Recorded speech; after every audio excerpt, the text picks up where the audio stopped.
Well, it is April 7th, 2026, up in the White Mountains, and even though the snow was pretty much all gone, as you can see, it's snowing. It's not really sticking, thankfully.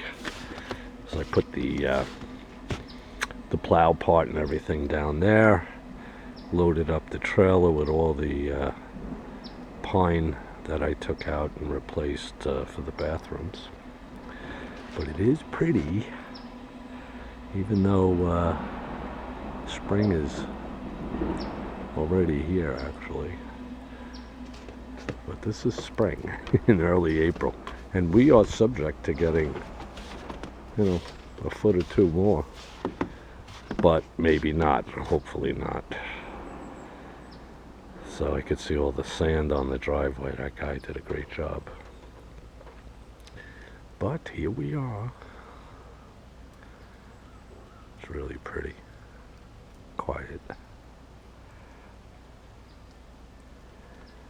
I think we're just supposed to get like 2 or 3 inches.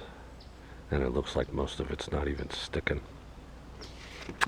And Jakey's waiting to eat. Oh, yes, Dad. All right, can I please have my breakfast now? Okie dokie. All right. All good. Just a short clip. Can't believe it's April 7th. But it is.